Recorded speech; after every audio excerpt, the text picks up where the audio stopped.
fantastic. This is GT racing right now.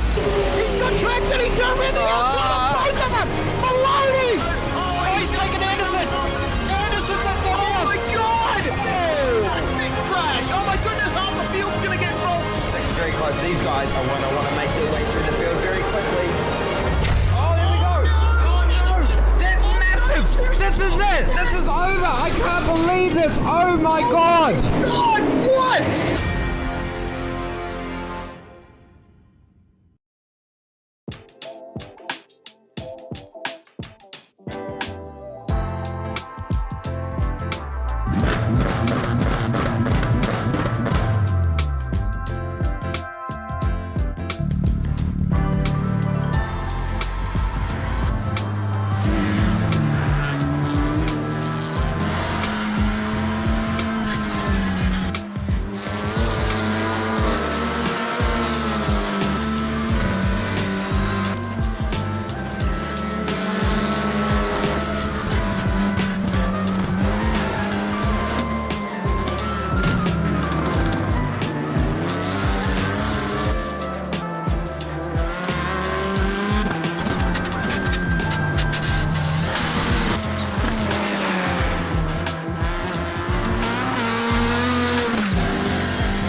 Good afternoon and welcome back to SimSpeed TV, or at least it's afternoon if you're here on a Saturday with us in Australia. If you're joining us from America, good evening on a Friday night.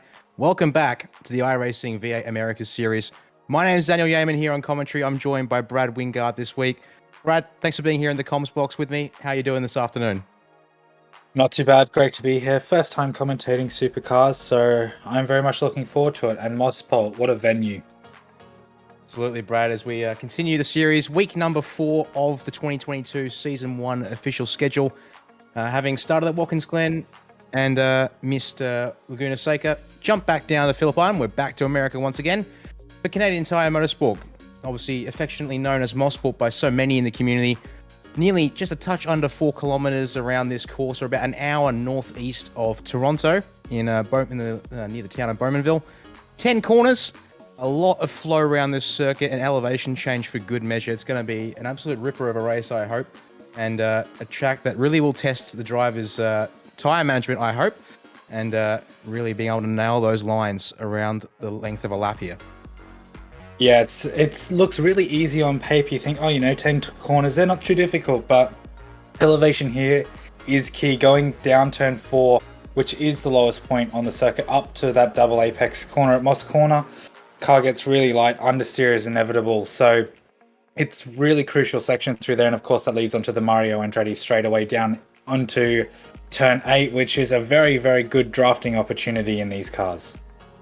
So it'll be the prime place for overtaking moves, at least in terms of getting straight line speed and getting the move done under brakes into the final couple of corners at the S's and then White's corner.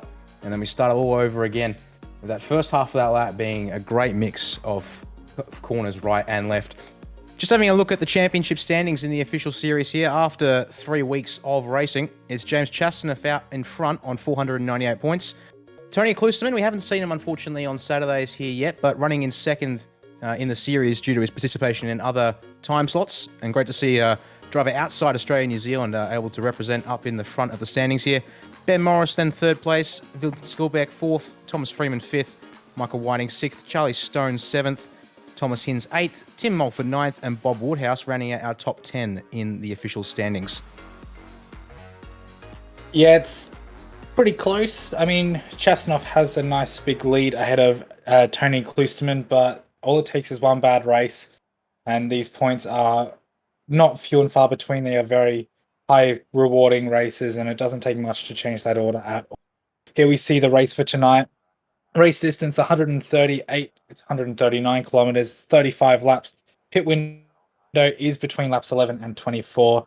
24 being the longest these fuel tanks will go, but tires is going to be the difference, because undercut or overcut around a track like this is so important, and there's not really much opportunity to save fuel around here, unlike somewhere like Road America where we were last night for the Fixed Indy Series. Yeah, indeed. A lot of flow going to be required, and generally speaking, yeah, a lot of the time the drivers will be pushing their cars to maintain their pace. Just as we can see here now, the closing stages of qualifying, and looking here with Michael Taliancic, currently got a 128.6 on the board, which is good enough, unfortunately. Actually, correction, he must not have set a lap yet. So 28.6 apparently must have been an off-track somewhere on the way, because, or his outlap perhaps. That probably makes more sense, Brad. What do you think? Because, yeah, Michael does not have a time on the board. Our pole time currently is with Corey Shepherd, a 1:15.488. 3/10 back, Rick Extensov and Dylan Rudd and Aaron Dodd as well. So good to see we've got 4 cars, well, looking even through the general top 10, all top 10 cars inside 7/10 of a second, and the gaps stay relatively close and consistent all the way through to about 14th place. So good to see we've got a tight field at the moment, and I hope that's going to set up a good race for us this afternoon. Yeah, if V8 Scops is anything to go by, this track usually gives us some good racing. We see Taliancic now crossing the line for his first time lap, or will be his only time lap. He took 2 slow out laps, so 1:16.7 for him. Ian Ford on screen now is currently in 20th place with a 17 flat coming into turn 8 now, the first part of the S's. Great part of the circuit. You want to keep that inside curb. Sets up 9 really well. Use a little bit of the curb to rotate the car. Turn 10, a little bit of inside curb, but not too much, so you can use all of it on the outside. Runs out nice and wide and crosses the line without setting a lap time. So I think he's now just turning some laps for practice. Yes, that would be the case. He does have a time on the board, but it's 1.5 seconds off of the pole time. 1:17.0 for Ian. Currently has him in 20th place. We see here Rainer Costello on the screen, looking to improve his lap times, 1:20.2 as he comes across the line, but nothing recorded yet in iRacing, so clearly getting some practice in. And he's going to have just enough time here to squeak in a second lap, so he's got to make sure he nails this one, otherwise he'll be starting from the back of the grid. Back of the grid, definitely not ideal around here. I mean, it can be. There is a very tight wall on the pit exit wall at turn 1 exit, which can spice things up a little bit, but still less than ideal. Coming around turn 4 now, that big drop down and up towards Moss Corner, one of the best parts of the track. The car gets so understeer. That inside curb is an avoid at all cost curb. So you can use the outside one though. This long run down towards turn 8 is going to set up some fantastic moves during the race. Sure will, as I said, a drive off of Moss Corner is going to be absolutely essential. It'll be good to see how the drivers manage their tyres out of there. That is our main track, or one and only traction zone from low speed, and will of course be important to setting up passing opportunities. Then through the S's here, as you can see, trying to maintain the speed, but also not run the car too hard. Open up White's corner here to finish the lap. Just a bit of exit curb to maximise track width. Comes across the line here. 1:15.8 is going to be Rayner's time, and it does bring him up to P2 just in time and sneaks ahead of Rick Kuznetsov. So that puts now 5 cars within 4/10 of the pole time. But that's qualifying done, folks, and that means it's time to have a look at the grid. It's Corey Shepherd on pole with a 1:15.48. Decent little gap to Rainer Costello and the others behind, as speaking there. Costello in second, followed by Kuznetsov in third. Dylan Rudd fourth. Aaron Dodd P5 with Marcello Rivera in sixth to round out our first 3 rows. And Brad Ryan and Greg Sallin starting 7 and 8, with Sean McNamara and Rayhan Lineage in 10th position. Michael Whiting and Thomas Hins rounding out row 6. Head over the page. Sebastian Tixier, one of our first internationals on the grid, in 13th place. Robert Christel alongside him for 14th. Jamie Dyke 15th. Thomas Freeman 16th. Wade Sheedy 17th. With James Chasneff back in 18th place. And then the last couple of positions. Michael Taliancic 19th. Raymond Tew 20th. Ian Ford 21st. And that leaves Kevin Buhalasa in 22nd. And our final driver on the grid for today's race. Just now going to wait on the grid timer and see if there's any last drivers yet to join us on the grid. Hopefully won't be too long now, folks.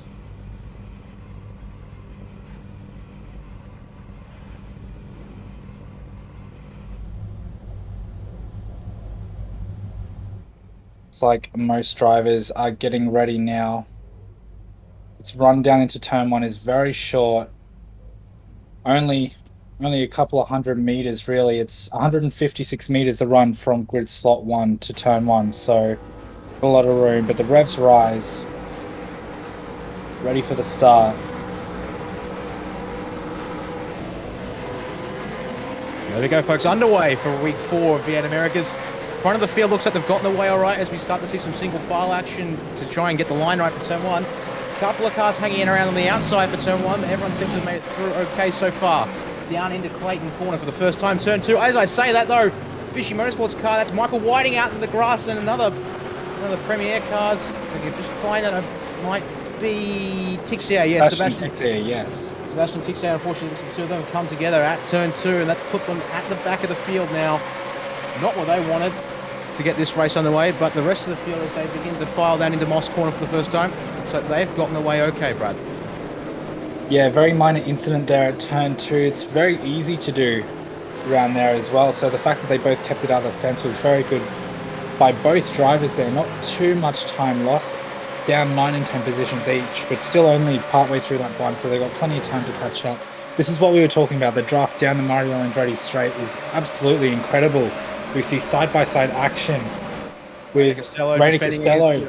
Dylan Rudd there, just to chime in. Sorry, Brad, to cut you off a little bit perhaps, just to make sure that Costello defending the position well there, holding the inside line through turn number 8. He's able to fend off Rudd, and that's going to give him a little breather here as Rudd slots back into P4. Just further behind, looking off the rear wing of Marcello Rivera, had Greg Salon on his back into turn number 1, but able to maybe just extend that gap there under brakes a fraction and put Salon under a bit of pressure from Sean McNamara, heading down to Clayton on lap number 2 here. We see side by side, and that's not where you want to be in the Fishy car. Right out wide near the grass. It's a bit of a danger zone for Jamie Dyke there. He gets the inside for turn 3 though, so he can recover. Running that white line on the outside of turn 2 is a big no-no. That sends you into the barrier more times than not. But manages to gather it up coming down over turn 4. Incredibly lucky to not have that one just run that little bit wider into the grass where, yeah, if that happens, you can say goodbye to your position in the field and have to slot all the way back to the end of the train like we saw on lap 1.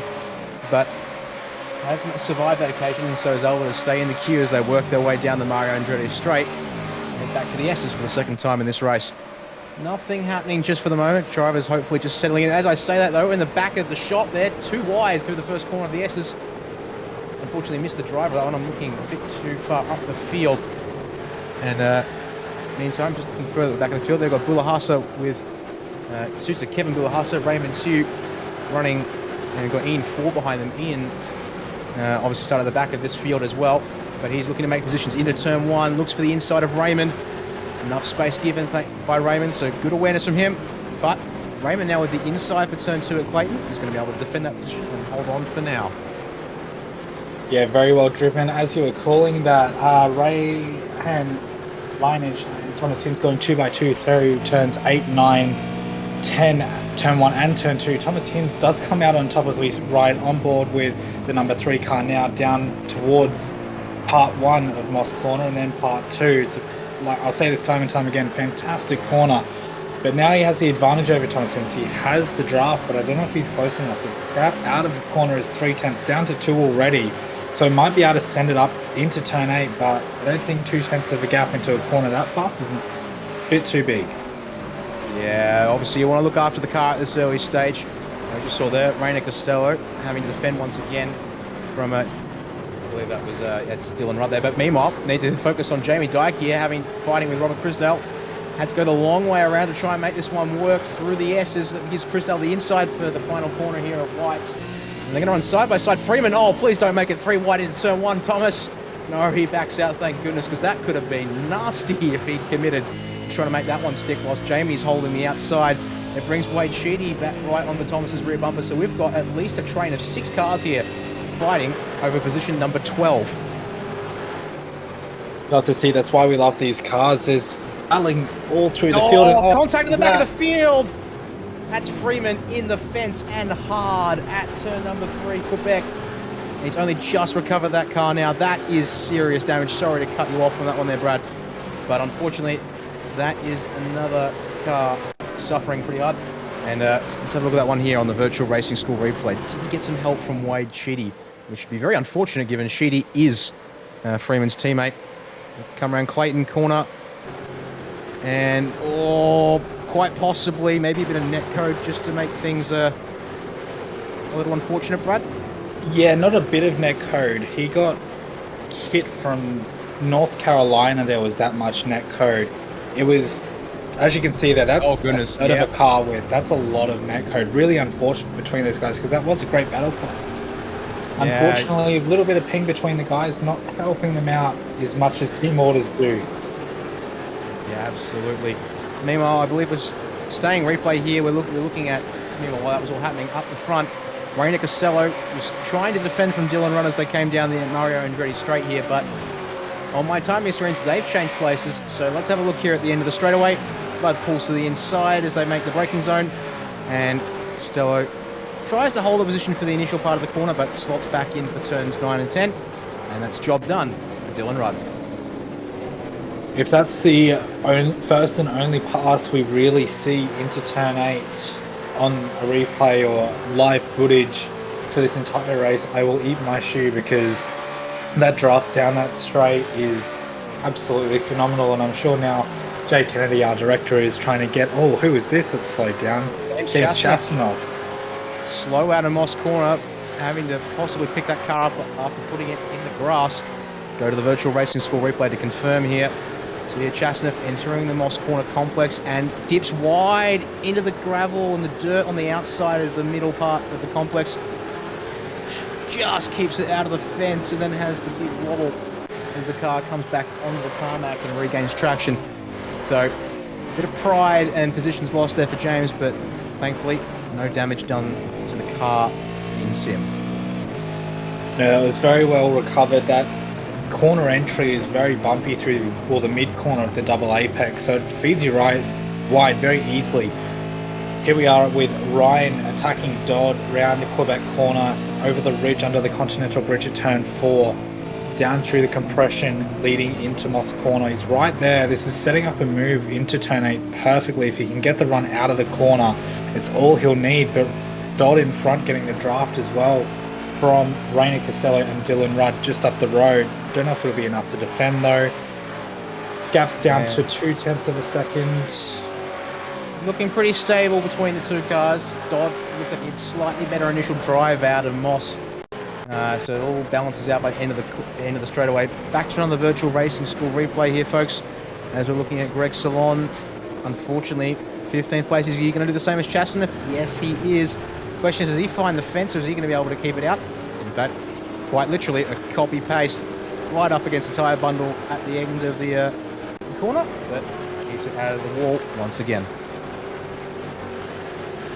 These are some of the best sim races in these cars in Australia, so not all too surprised that they're managing to catch these, what would for most people be a trip to the fence or the tyre barrier, riding on board with Brad Ryan, now the number 10 car, all over the back of Aaron Dodd, still patient, praying, stalking, all of those descriptive words that David Attenborough would use, just trying to suck him out of position to get that easy pass. But we've both worked with Aaron Dodd before, and we know he's not really one to make those sort of mistakes. He's very controlled and very calm in his actions, and he knows this is a long race. We're on lap 7 of 35, so we're 1/5 distance. I had to do some quick math there, I hope it's right, but he's still sitting there. He's giving him the hurry up, but nothing was frowned upon, so good positioning, and now we just got to wait for the tyres to fall apart. In fact, he goes for it. Just as we say that, Brad, indeed, Brad Ryan there gets it. He tries to put the foot in it through the exit of turn 9 and show the nose. You were saying he's being patient here. I think Aaron Dodd definitely keeping a cool head on his shoulders and just running his racing line, not compromising his positioning and corner exits too much. But Brad Ryan definitely starting to really work his car over, try and see if he can just force an error and a bit of a gap out of Aaron and be able to sneak position away from him. Of course, Brad can't be focusing entirely forward because he's got Marcelo Rivera right behind him as well. So if Brad makes a mistake here and just compromises his own run through one of these corners, such as if he gets close enough to make a move into Moss corner here, he's going to have to deal with Rivera behind. Meanwhile, just up ahead, we just switch here to Rick Kuznetsov. As we were talking about the battle for 5th there, Kuznetsov out of P2, just ran the car a little wide through Moss corner, so mistakes starting to creep in here from quite a few drivers across the field as we jump to the Virtual Racing School replay, Brad. Yeah, the approach to Moss corner was good, just carries a little bit too much speed into the first part, has to catch it. Thankfully he doesn't run too wide like others have done previously. He keeps it 2 wheels on the racing line. They compromise his run down the straight into turn 8 as we see, who is that? Is that Jamie Dyke? Jamie Dyke there in the Fishy Motorsports Mustang, making that mistake, although this time gets it back on track a little earlier thanks to the wobble of the rear end. As we come back to live pictures and keep an eye back here on the front of the field. Thanks to that mistake from Kuznetsov, as we were just looking at, it's brought Dylan Rudd and Rainer Costello right up to the back of him, meaning we've now got ourselves a 3-way fight for 2nd place, and Corey Shepherd running away up front. Yeah, he's in an absolute league of his own, is Corey Shepherd. You always think if you're winning the race and you get no screen time, that's a good thing because you're all on your own and nothing to worry about. That's where I'd rather be, rather than being in one of these battle packs going down this straight into turn 8. It's like, okay, am I going to get sent or am I safe? It's a constant numbers game, and then you might have people fuel saving as well, which I don't think we'll really do in a sprint race like this, but you never know. There's always that alternate strategy. See the battle pack just further behind. Aaron Dodd and Brad Ryan are still glued to each other.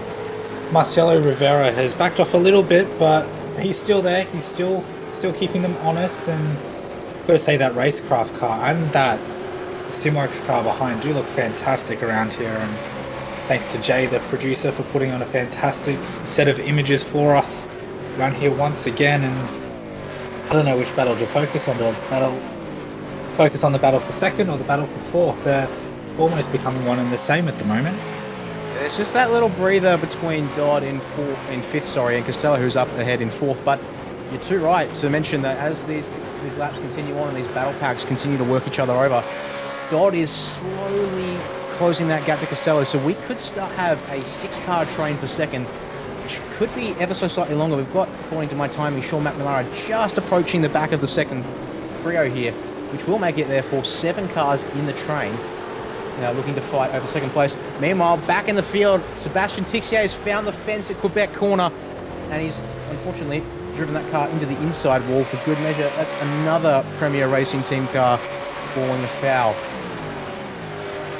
Yeah, he just Sorry, I was going to say, he just outbrakes himself, locks the rear wheels, and hits the inside curb, which gives him no front wheels to steer. So I think he's out and fine now. He didn't hit the barrier, but he's definitely lost a lot of time and a lot of rubber from that one. And we'll have to see if he can recover and at least hang on to pick up some positions if things do go wrong for drivers ahead. Meanwhile, staying with the fight for second place, Kuznetsov is still holding ground, but Dylan Rudd is keeping the pressure on all these drivers here, lapping in the high 116s or low 117s. So pace equivalence is there at the moment for these guys, and though, as saying, the second pack behind, just half a tenth to 1/10 faster than this tree ahead. Oh, that's Rivera just grabbing the grass out of turn number 3 as he looking to sort of push on here perhaps. Rivera, the fastest of this entire group, from second down to McNamara in 8th by 1/10 and a half. As we see Thomas Freeman in the pit lane, that Premier Commodore looking worse for wear after his earlier accident. But going for an early stop. Here they are on lap 11. The pit window should have just opened up now. So he'll try and cut his losses and stretch these tyres to the end of the race. Yeah, as you say, the pit window is opening at the end of this lap. It'll be interesting to see if anyone inside this top for this second down to 8th battle comes in to try and get the tyre advantage. We have one car coming in. I think that was Brad Ryan coming in early, trying for the undercut. Of course, these cars have very high degrading tyres, so this could work in his favour if he can get some clean air. A lot of the mid-pack tail end of the pack's coming around the final corner now, so he might be able to get out behind Kevin Blasser, the back of this field, which will give him plenty of clean air to work those tyres to their maximum. Yeah, this battle pack still rages on. Yeah, absolutely. Whilst we're talking about strategy there for Brad Ryan, is rolling away from the pit box now. He'll slot out into clean air, as you mentioned, well behind Buhalasa in 19th, and just ahead of Tixier, who's now 21st. But that does mean he's going to have to look after those tyres now, because got a long way to go in this race, and the traction out of Moss Corner is going to be essential. As speaking of Moss Corner, jump to the cars heading down the Mario Andretti straight. It's the battle pack for second and further on backwards once again. This time, Marcelo Rivera close to Aaron Dodd, who's dropped off the back of we've lost Brad Ryan from that trio. So we've got Trio for second, Duo for 5th. Rivera is definitely starting to turn on the screws as we approach the pit window. Yeah, he definitely is. Sean McNamara as well is just hovering in the background. Obviously, he is a teammate of Aaron Dodd in front, so if he can catch up and try and harass Marcelo a little bit, this could work in both of their favour. He's about a second on the dot away from them now. That can change in an instant, as we've seen already in this race. Coming up to nearly halfway. Look ahead, Rivera diving hard into Quebec corner. Sorry, Brad, because he's gone for the move at turn number 3. Just gets ahead of Aaron Dodd on corner exit and looking to squeeze into turn number 4. Rivera was a 1/10 and a half quicker last time around, and he's decided to wait around no longer behind Dodd. Possibly thinking about the team game, as you said, Brad, with 2 of the 9.5 SimSport cars there, trying to keep Rivera sandwiched in between them. But Rivera says no more and has gotten ahead. We jumped to a virtual racing school replay, but I'm going to keep my eyes on the live footage for good measure, Brad. I've got this replay covered if you watch that, because I can see out of the corner of my eye it's spicing up already. We're watching Rayhan Lionage down, in 10th, coming round turn 2 and just doesn't turn in and hits the barrier quite hard. So he is now in the... it's just that contact live, folks. Rivera has been hit wide, unfortunately, by Dodd. Both cars around as drivers scramble for the pits. Both the 9.5 cars have dived in immediately. Thomas Hins and now Rivera follow suit. We'll grab this done on another virtual racing school replay, folks. And just as we were about to come back to live, it's spiced up. Dodd got the run out of Moss Corner and therefore pulled alongside early. Rivera looking to defend to the inside. And these two guys weren't afraid to lean on each other as they came through this couple of corners here, Brad. But it hasn't worked out well for Rivera, primarily as hard into the tyre bundle at turn number 9. Yeah, that looked all good. Like, we all know touring cars, you're meant to, rub doors and lean on each other a bit. And that was a really good example of it. But I think a lot of that was a bit of iRacing tyre physics, just not coping. And it was all good and a little bit in netcode as well, and just sent Rivera into the wall. Definitely not what he wants. Looking at the battle here for second, this looks like it's heating up once again. Dylan Rudd is right up underneath Rick Kuznetsov. We head down the Andretti straight. He's going to get the draft and pull to the inside. Kuznetsov, smart, doesn't fight that one hard and tucks back into trade places. Costello over in fourth, looking for something as he dives to the inside and make that to the pit lane. Try and now get the undercut on these guys for second place. Meanwhile, speaking of undercuts, now back in the field, Brad Ryan is currently running 14th, but he's been able to clear Aaron Dodd. So he's been able to make the early pit stop work for him initially here. But as we were saying, that making sure the tyres last to the end of the race might be a challenge here for Brad against the others. But we'll have to wait and see, won't we, Brad? Yeah, definitely will. It's very good in a short race. This is not short, but it's kind of a medium distance, 45 minutes give or take, so it could work. This is actually working quite in his favour as we see Costello coming out of the pits now as well, so he's got a big jump from that early pit stop, but the problem is his tyres are many laps older than Costello behind, who Indeed has cold tyres but very fresh sticky ones, so this outlap is going to be crucial for Costello's race result at the end. So the answer is it's a 3-lap tyre difference between Brad Ryan and Reina Costello. So as indeed, we'll see how that plays out. Meanwhile, as drivers stay out and trying to stretch his first stint, we've got Wade Sheedy up into 5th place, followed by Jamie Dyke and Greg Salon here. So it's our new battle pack for 5th as these guys try to make this opening set of tyres last. Meanwhile, up ahead, Dylan Rudd comes down to the lane here in response to Costello's pit stop. We'll have to see if the undercut can work here, but being up behind Brad Ryan, who's already been out on track for a couple of laps, we know Brad Ryan's got the pace after he was able to win the first week broadcast race at Watkins Glen, but is it going to be enough to be able to capitalise on the early pit stop now and not, basically drop Costello in behind Dylan Rudd? Dylan Rudd's just left the pit lane and cleared the limit up. As he comes around turn number 1, it's going to be very close on exit here. I think he's going to make it work, as Ryan and Costello have come up right behind Kevin Bulahasa, who is yet to pit, and that's disaster for Ryan and Costello in that case, because they're going to get stuck behind a driver who's trying to make his tyres last, whereas they're trying to make their tyres work hard. Yeah, that's the beauty of a short track like this, is it throws that not quite lap car element, but that alternate strategy car element into it. And if you're Dylan Rudd, you're singing your praises, but if you're anyone else that's been caught up in that, then you're absolutely ruining it. Randy Costello clearly showing his frustrations through Moss Corner there. Just a little bump as I think, the better drive out of the middle part of Moss Corner there. As back to the front of the field, it's Rick Kuznetsov taking to the pit lane this time by. 16 laps done for him, but the fight continues here. It's now for position number 11 as these guys work their way back up the order as drivers take their stops. Costello looks to the inside here for turn number 10. Dives late at White's corner. Space given by both drivers. We're going to go side by side to turn 1, and it's going to be Brad Ryan with a better drive, but Costello again diving the nose in hard to try and get the corner. He hasn't quite made it, and in fact, they're both clear Rick Kuznetsov on pit exit. That undercut is working incredibly well here today again, folks, but to be honest, it's going to be curious. Are these guys burning their tyres up when they're fighting like this? Kuznetsov joins the fray, and he looks immediately to try and show the nose. He's obviously disappointed to drop from second. This will be something around net 4th, maybe even 5th place, depending on how the drivers up ahead go here, folks. Yeah, this undercut, we had a feeling it was going to work, but it didn't quite think it was this good. Brad Ryan running quite wide through Moss, has opened the door, and here comes Kuznetsov down the straight. Doesn't even need the draft, he's already got a long head.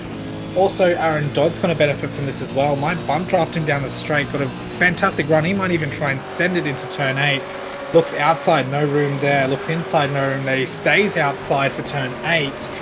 He's got the speed, but he doesn't have the tyre grip. Meanwhile, it's Costello trying to look for the inside once again through the S's section here. Costello has been incredibly aggressive in this opening part of the second stint.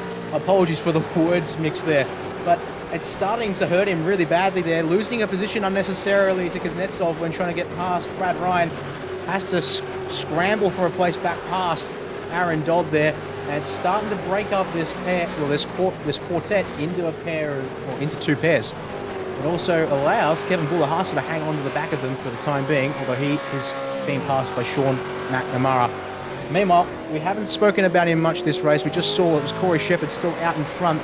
20 seconds the gap to the second place driver, Jamie Dyker, who's been running now for quite some time, looking to make up lost time after his earlier trip to the grass. Meanwhile, up front, Shepherd stays out, but our eyes need to stay on this battle pack here. Rick Kuznetsov all over the back of Brad Ryan through Moss Corner, but unable to convert to the drive in the initial run down the Mario Andretti straight. Yeah, the draft is good, but I don't think it's quite that good. Rick Kuznetsov, trying to chase down those cars. Well, those cars, Brad Ryan, I'm also getting tongue-tied. The gap between Brad Ryan, who is theoretically the first car with his pit stop done, to Corey Shepherd, Dylan Rudd, is 32 seconds, who is now stuck behind Ian Ford, who is yet to pit. So 32 seconds is the gap between the leader, Corey Shepherd, and the first car to pit, which is Dylan Rudd. I wasn't quite able to get a pit delta. Seems to be about 30 seconds by my timing. I'm not sure what yours says. So still has a 1 second gap, but if Dylan Rudd can run a couple of good laps now, he might be able to get this undercut work for the win. Because Kuznetsov behind is still absolutely harassing Brad Ryan. Yeah, meanwhile, we're talking about pit stops. Corey Shepherd has finally come down the lane from the lead of the race. Looking at lap times, they're not that far apart, but Dylan Rudd has been able to eke out a couple of tenths in the past couple of laps. Meanwhile, behind that, we've got Rick Kuznetsov flashing the lights on Brad Ryan as they head down the Andretti straight once again. Having to look to the outside here. Brad Ryan knows how to defend it, but Kuznetsov's got 5 lap younger tyres.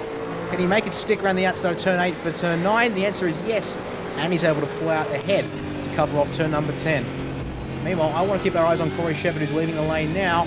It's going to be kind of close on corner exit, but it was looking at around a 30-second pit delta, and Dylan Rudd was just a couple of seconds too far back, despite a longer stop from Corey Shepherd.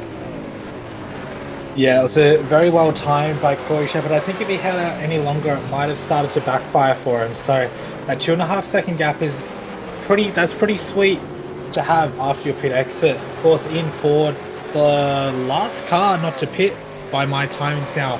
He's up 18 positions, but no doubt will drop down to about 17th by the time his pit stop comes around. But this battle for 4 is something Speaking else. of trouble, Ian Ford's just put it in the grass whilst we're watching this lead pack of cars. That's not going to help his case as he recovers. Thankfully, no one gets tripped up in it, and it means that the lead pack is able to carry on and fighting. But speaking of which, they're all starting to fan out just a little bit here as we enter this second phase of the race. 16 laps to go. We're just crossed over the halfway mark not too long ago now. But so we'll be curious to see how things play out. Most of these guys are around the 6 to 7 lap old tyre life at this point. The outlier is Brad Ryan, who's just completed 9 laps on his current set of tyres. Yeah, it's really going to become an issue for him now. Those tyres are well past their use-by date. They've still got grip, don't get me wrong. They'll still be able to do relatively consistent lap times, but they're not going to be the 115s that we've seen from some of the drivers. Corey Shepherd starts his first full lap on his new tyres, so it'll be interesting to see what time he does at the end of that lap. But yeah, Brad Ryan is really starting to fall off the back of Rick Kuznetsov now and starting to fall slowly and consistently back into the hands of Rainy Costello and Aaron Dodd behind. Well, as you were saying about lap times, Corey Shepherd is actually the only driver to have set a lap in the 115s so far at a 15.87. Everyone else, 116.0 is the best of the rest in that pack. Well, it's Dylan Rudd who actually has that time in second. Meanwhile, so you can see here, Shepherd across the line. What's his first flying lap since the pit stop like? You see here, it ticks up across the line. It's another 115. Not quite fast enough to eclipse the fastest of the session. 15.97 will help consolidate things. Meanwhile, we need to have a look down here. It's Jamie Dyke and Robert Crisdale once again having a fight, this time over 12th position on track. Crisdale with the inside for the final corner of whites, but Dykes gets the run around the outside. He's able to completely clear Crisdale and take the line through turn number 1 here, Brad. Yeah, that was a very good move by Jamie Dyke. Outside, usually less ideal, but it opens a corner up more. You do have that exit curb to use as well, which can help straighten the car. It gets a good run out of there and helps him consolidate 12th position for now. Yes, meanwhile, looking back up at this pack for third, as you're saying, I think, yeah, Rick just heads off. So long as he doesn't make another one of the mistakes like we saw, he made about 5 or so laps before his pit stop at Moss. Should be safe from Brad Ryan, who's hanging in there all right with a 116.69 for his last lap around. Actually faster by a tenth than both Costello and Dodd directly behind him. So whilst he has got 3 laps more on his tyres versus Dodd and 4 laps more on his tyres versus Costello, his pace isn't letting up just yet. So to be honest, I don't see Brad Ryan falling back into the clutches of these two guys just yet. But never say never. And Sean McNamara isn't too far off this pack, so still plenty of drivers here with a chance of fighting over this final place on the podium, or otherwise top 5 positions. Yeah, that's exactly right. And we're saying about how these tyres have about 5 or 6 laps of good life and then they kind of fall off a cliff, but that cliff isn't a complete cliff. It kind of drops 20 feet and then there's flat ground and they plateau out after that. So although Brad's tyres have probably gone past that point, everyone else is getting to that point as well. So if he can get there and stabilize, he should be pretty safe for a 4th place result. But like you said, there's still plenty of racing left to go, and we've seen plenty of good drivers make really little mistakes that have cost them positions, and that could happen to anyone from Corey Shepherd down to last, but anyone in this close group for the last place of the podium. Indeed, as we just see here, Sebastian Tixier trying to recover his race and gets past Kevin Bullahasa there for 20th position on track. Meanwhile, we'll jump up the field a little bit to Mike Taliancic now defending from Jamie Dyke. Having cleared Crisdale, Jamie Dyke is putting the pace down on track compared to those around him, a 116.5, and the answer there might be in tyres a little bit. Taliancic approaching the end of his 7th lap on his tyres. Jamie Dyke just about to finish lap number 5 on this stint, but certainly putting his tyre life to good use at the moment. I wonder how long here if Taliancic can hold up Jamie at all in this phase of the race. Yeah, neither of these drivers are slouches, but I think on raw pace alone, I'd give it to Jamie Dyke. Not by much, but just a little bit. And then, like you said, you add that tyre advantage on top of that. Again, not much, but a little bit. And we know races are won and lost by little bits. So if he can get a move out of Quebec here, I don't think he's close enough to send it here. But if he can get a good run out of here, even try and send a move in turn 4, which I think is unlikely, or get the good run out of Moss, I think turn 8 is his best passing opportunity. He was close last lap, but he's even closer again this time by. Yeah, the answer about pace between these two is about 4 tenths from earlier in the race when they were setting fast, well, trying to set their fastest lap times. At the moment, the gap is only about 2 tenths in favour of Dyke, but that's because Jamie was closing right up on the back of Taliancic, who we now ride on board with, looking back at Dyke as they head down the Mario Andretti straight. Lap 24, we're just coming in to 11 to go now. It's just coming to our update as Shepherd crosses the line at the front of the field. No move this time by for Jamie Dyke through the S's, but gets a good run through turn 9 to open up turn number 10 and closing in ever so steadily. Taliancic though looks like he's got just enough of a run to hold turn 1. In saying that, Dyke looks to the inside, brakes late. Can Taliancic hold it around the outside? The answer is, looks like it, but they're going to be close through turn 2. Outside line didn't work for Jamie Dyke early in the race, but he tries though. Tries through the mid-corner to try and get that line and just get a bit of overlap as we head for turn number 3. Not able to make it stick, but has he forced Taliancic to go too deep?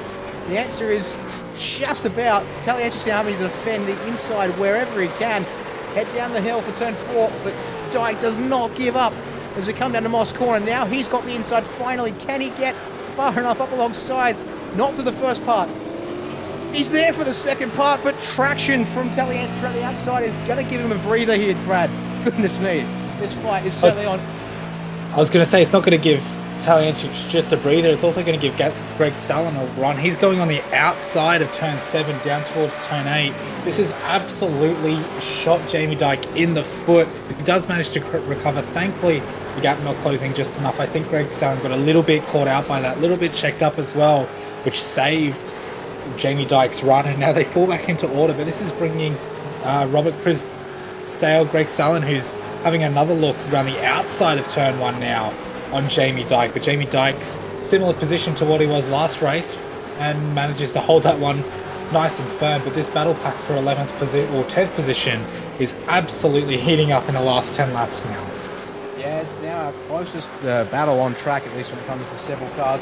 We do also have Wade Shitty and Michael Whiting just back behind this group of 4 here.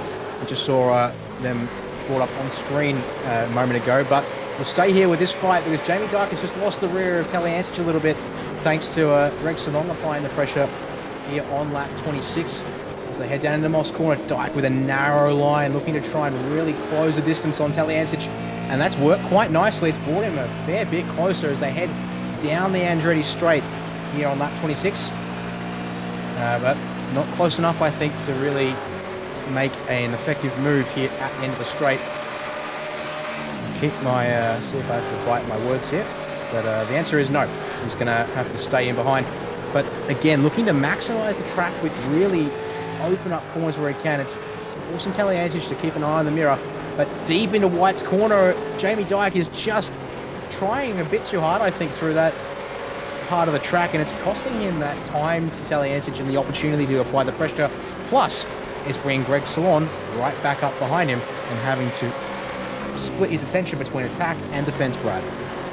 Yeah, that's exactly right. I think it's a bit of smarts by Taliancic as well to really park it on the apex. He's checking this field up, not doing anything, like I said, anything to be frowned upon, but he's just playing that smart game. He's like, okay, I have the track advantage. Let's kind of block, but slow everyone down just a little bit, and anyone behind that wants to get a run isn't going to have any momentum to carry through there and is going to be under attack as a result. So he's not slow around Moss corner, but he definitely condenses that pack up. The gap between himself and Dyke behind is about the same as Dyke and Sallon behind him. So that's, like you said, dividing Dyke's attention between attack and defense, and it's working in Taliancic's favor. Textbook defense around a track like this, and just, well, to be honest, it's textbook defense just about anywhere you go with a high horsepower car. Plant there, slow the car up a bit more than necessary on the apex, allow yourself the time and patience to get the drive right out of the corner exit, and give yourself the breather when the guy behind has to jump on the brakes that little bit longer than they'd like. But this time around, as we start lap number 28, Jamie Dyke just a little bit closer to Taliancic and looking, trying to show the nose as we head down toward Clayton corner here at turn number 2. Nothing to be done here, as he's got to keep an eye on Greg Sallon behind as well, as we ride on board here with Sallon looking at the back of Dyke, and you just see Taliancic through the windows here of Dyke. So obviously the mind game's in full effect here. Who can get the move done first and get it done cleanly? Meanwhile, we feel like we should jump ahead here because I can see Aaron Dodd, Thomas Hinz very close as they've exited Moss corner in the battle for 7th place. And in fact, side by side down the Andretti straight. Dodd incredibly slow. I wonder if he's had a slowdown or something, because I don't recall. Hinz was definitely behind Dodd up until this point. Let's just grab a virtual races for replay. Hopefully producer Jay Kennedy may have found something for us. Indeed, so here we're coming down into Moss corner with Aaron Dodd. And that's wide of the first apex. Is it just wide of the first apex, is it? I'm not sure what's happened. But then dabbing the brakes. Very unusual behaviour there from Aaron Dodd, and it's allowed Thomas Hinz to go straight past. I don't see anything majorly unusual with Aaron Dodd's pit stop as well. 12 seconds stopped in the box, so you'd think he's got enough fuel in that car. So, bit of a head scratcher for us there, folks. Hopefully we can get some answers about that at some point, but we need to turn our attention back to the battle for 10th place because it is still nose to tail. We've got 3 cars really in this battle pack. Chrisdale is still here in 13th at the back of the train, but there's just a little bit of a buffer here that Greg Sallon ahead doesn't really have to worry about Chrisdale all that much. for the time being. Once again, out of Moss corner, Talyancic looks like he's got enough of a drive for the initial phase of the straightaway to be able to cover off any attack from Jamie Dyke. But as we hit the end of the straight, where the draft will obviously start picking up as they stay in formation and the speed increases. Talyancic keeps it center of track, forces Dyke around the outside through turn number 8. Has he got enough of an overlap here to be able to control turn 9? The answer is, I think, yes. Talyancic, though, giving him no space to drift out wide on the exit to claim the position as his own. He's going to be able to attack straight back through turn number 10. We've seen cars on the outside be able to keep the position once they've gotten the outside line to turn number 1, but we're staying side by side here, folks. Talyancic is giving Dyke absolutely nothing around the outside. These two guys, enough respect being given, thankfully, but it's touring car racing to a T. But through Clayton Corner, it's a tricky spot to try and hold the outside, and Talyancic is going to have to yield here, Brad, and lose position number 10. Yeah, it's been a long time coming, but I think that was inevitable. Greg Sallen getting very sideways out of turn 2 as well in the back of the shot. Nearly had a look, but well, he did have a look at turn 1 when Dyke was wide, but decided better off it. Now it'll be interesting to see what Greg Sallen can do behind Michael Talyancic. See if this is a quick move or this is something completely different, because that was fantastic by Dyke, but I'm not sure if Greg Sallen has the same pace as Talyancic. Sure, if he was just sitting line astern. The answer is he should have about the same pace, but never mind Greg Salon, because it's Talyancic trying to get the attack on Jamie Dyke and copy-paste the move from last time round, but in role reversal. Hasn't been able to make it work, though, so he's going to have to slot in and stay on the racing line for the final couple of corners and hang on to 11th position for the time being and set up for another attack later on. Meanwhile, looking back up the field for position number 3, we thought Rick Kuznetsov might have had this one done, but it's certainly not done.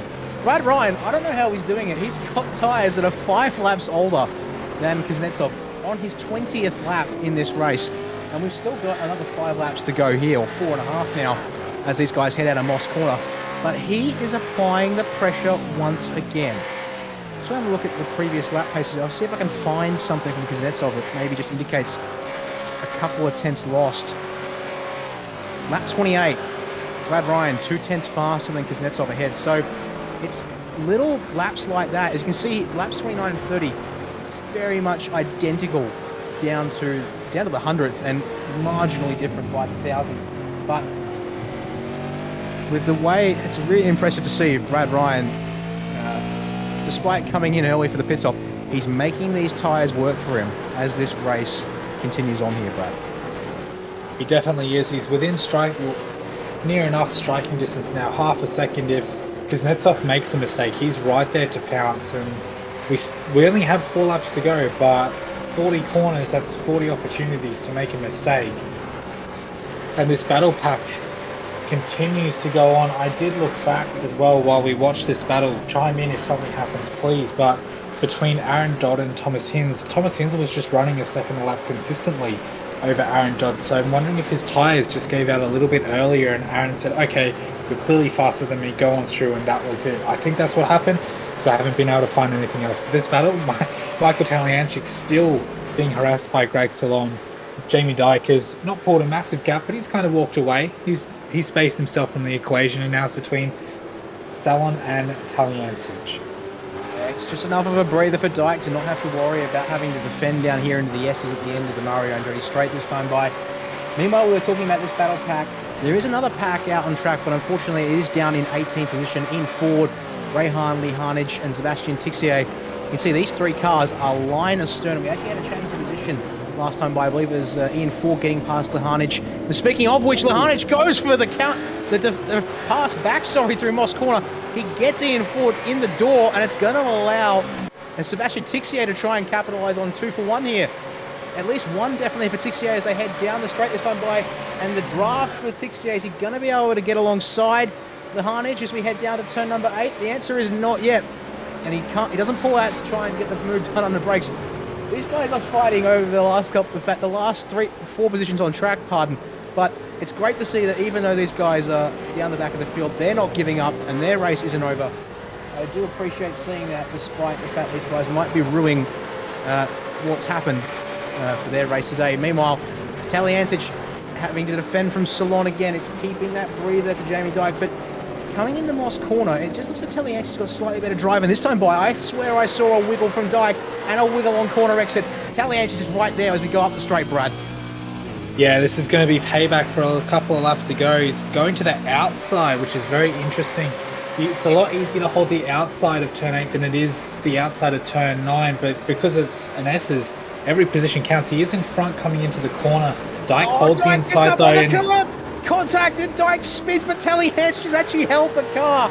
Goodness me. It means that Taliancic is going to survive and keep 10th place. Jamie Dyke is now back to 15th. Oh, that's really unfortunate, but Greg Salon, he's keeping the pressure on Taliancic now as they go into turn 1. Forces the inside from Taliancic in the early defence. Oh, goodness me. I hope we can get a replay of that one there, Jay, in a moment's time. But at the same time, the live pitches are definitely busy and alive with us at the moment. We've got Ian Ford, meanwhile, in the pits as well. Not sure what's happened there between those. Well, it looks like Ian Ford has just decided to... Oh, goodness me. Meanwhile, we jumped to live pitches, and the two fishy cars of Michael Whiting and Jamie Dyke on the recovery. They've come together and headlights on. But Dyke, goodness me, we're starting to have a whole lot of things that we want to try and keep our eyes on here, folks. And for good measure, Corey Shepherd is coming across the start-finish line now to take the white flag of this race.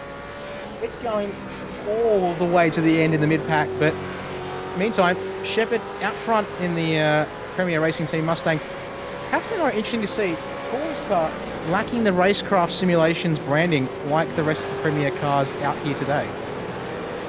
Yeah, I was wondering if that was trading paints, but I mean, the design looks alright, but he's gone stickerless, which is alright, I guess. But Jamie Dyke, obviously having that incident at turn 8, absolutely cooking his rear tyres, definitely didn't help with that incident with Michael Whiting at turn 2, and it was turn 3, sorry, and he locked the rear brakes. So I think that's not really anyone's fault, but if you have to point blame, it's definitely on Jamie. He was the following car, but thankfully no massive contact, and Jamie just losing a fair bit of time more than anything. But Taliancic still holding Greg Salon off.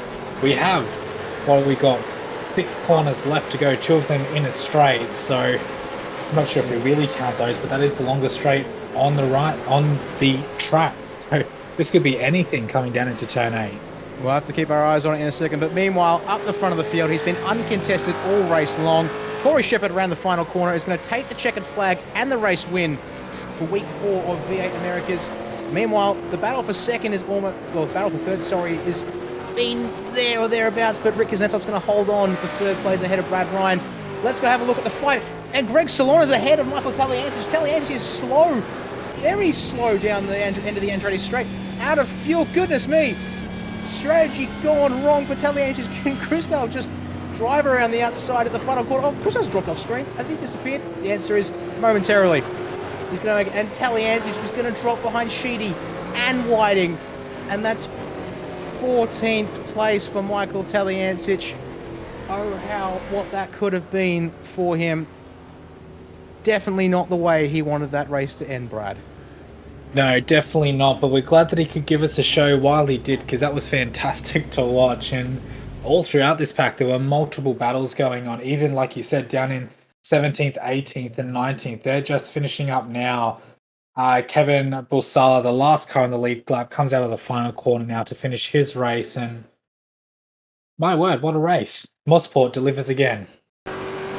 Your thing, it absolutely did. So we're going to have a look at a couple of virtual races for replays, I hope, here. First of all, we've got Jamie Dyke and Michael Taliancic going back a couple of laps to that move that we caught on screen earlier. So it was the role reversal for when Dyke got round the outside on Taliancic. This time, Tally making the move on Dyke. Gets ahead, and has he just squeezed Dyke into the turn number 8? Not really, no. There's just space there. Dyke is just overcommitted to making sure there was space. Hops the curb, and then incredible reactions and car control from Taliancic allows him to keep it straight, well, recover and not lose a position in the moment. Meanwhile, that's why we lost Ian Ford from that fight at the back of the field. Saw him pull into the pits early, unfortunately, and here's why. Moss Corner claims another victim here, Brad. Yeah, it's that bounce, the change in surface mid-corner as well, it just throws you offline and comes back on and decides to do a little dance and thankfully doesn't collect anyone else on his way through.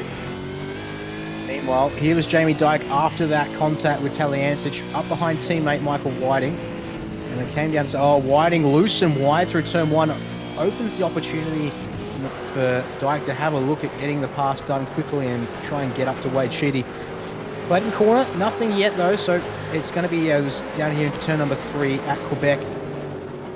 Oh yes, as you said, Dyke just too aggressive on the brakes as he tried to stay with Whiting there. So I'm sorry, Jamie, but that one's entirely on you. No real, nothing you can do to say that that was on Whiting there for the headlight flash. But yes, as you said, Brad, Mosport delivers. Great to be able to bring this to you on SimSpeed TV. I think we can now have a look at the race results. Why don't we? And bring them up on screen. Corey Shepherd started on pole, cleared away at the front of the field, just takes a win today here, 9 seconds ahead of Dylan Rudd in second place. Rick Kuznetsov holds on to third ahead of Brad Ryan, able to make those tyres last incredibly well. Ahead of Rainer Costello for fifth place, Shaw McNamara, Thomas Hinz, Aaron Dodd, Marcello Rivera, and Greg Salon able to steal 10th there at the dying moments of the race. Then we have Robert Chrisdale just falling short of the top 10 after being so patient for so much of that race. Wayne Sheedy comes home in 12th, Michael Whiting finishing 13th, Michael Taliancic so close but so far in 14th after everything that Jamie Dyke threw at him. Finishes in 15th behind. James Chastanoff in 16th, our points leader, not quite where he wanted to be, but there's still points, which is good. Raymond Tail in 17th, Sebastian Tixier finishes in 18th, slip of the tongue again.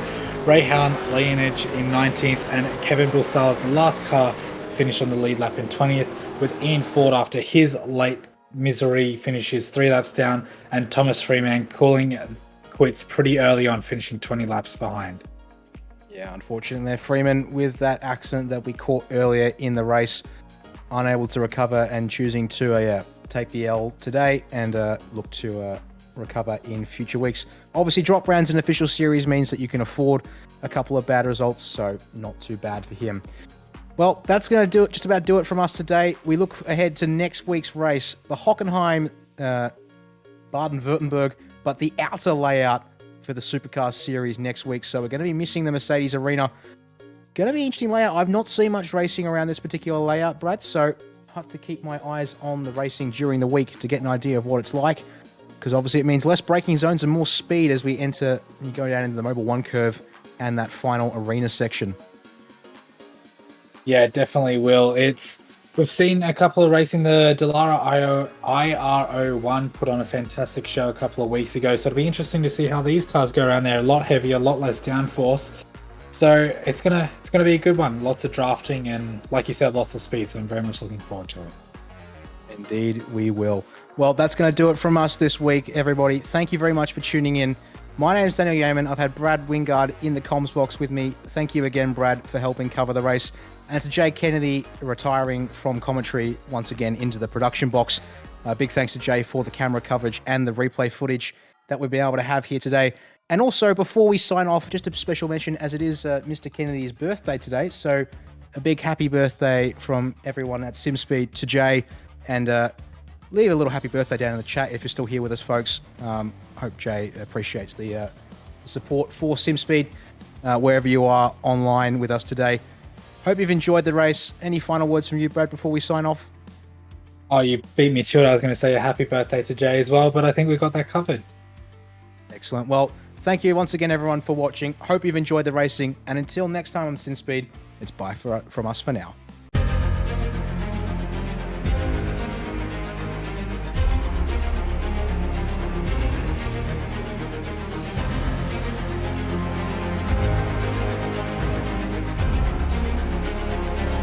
This is fantastic. This is GT racing right now. He's got traction. He's going with the outside of both of them. Maloney. Oh, he's taken Anderson. Anderson's up to Oh him. my God. Oh, big crash. Oh my goodness. Half the field's going to get rolled. Extreme these guys are going to want to make their way through the field very quickly. Oh, here we go. Oh, no. That's massive. This is it. This is over. I can't believe this. Oh, my God. God, what?